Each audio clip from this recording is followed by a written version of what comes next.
this video, I show the evolution of the Madeleine Amulet, starting with a brief presentation of some of the first sketches, and then moving on to the actual production, that is, the drawing, calligraphing, gilding, and painting. After coming up with the basic design elements, I sketched this figure to decide if I liked where I was planning to go. I roughed out spiral shapes representing the genetics and genealogies that are winding through my granddaughter. Using the nautilus as a model, I created an oval that spun out into two symmetric Fibonacci curves. Now I began to work on the actual amulet, drawing in the curves and the fire ring and calligraphing the genealogy along the curves. Then I painted in the fire ring using a modified gesso, which would serve as a ground for the gold leaf. I drew the crown of the amulet, God's name above and Madeleine's Hebrew name below. God's name would be gilded, so I painted the ground like I did with the fire ring. I then painted Madeleine's name, Abigail Root. At this point, I felt the amulet needed something more, so I wrote a blessing with two textual conceptual trajectories. The upper trajectory reads, "Called from out of the higher dimensions, you, angelic spirit, will unfold this world to bring blessings."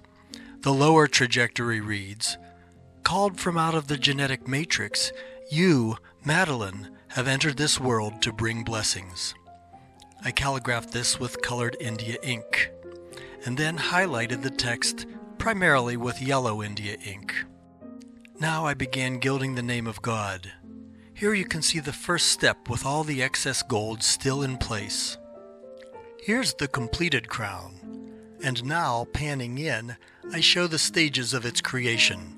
First, I paint God's name in gesso to receive the gold, and then paint in Abigail Root in blue. Finally, I gild God's name. You can also see a portion of the blessing with its upper and lower bifurcations. I now turn to gilding the fire ring. The work took a long time because I experimented with new materials and had to redo much of my work 2 to 3 times. Indeed, I laid up to 20 layers of gold on some segments until they achieved a mirror-smooth sheen. At this point, I could have stopped, but I wanted to enrich the amulet with more color. The problem was I could ruin the whole project with poorly executed color work. I produced this image electronically to see what a blue outer aura and a red inner glow would look like. I decided to go for it. I laid on a blue aura, but decided it diminished the impact of the gold.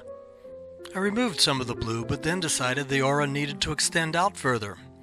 I expanded it and laid in some red highlighting. Terrible, don't you think? Not to despair, I worked it up into coiling genetic threads. On the inside, I did the red in crystalline shapes. Every child needs an amulet. This is the Madeleine Amulet.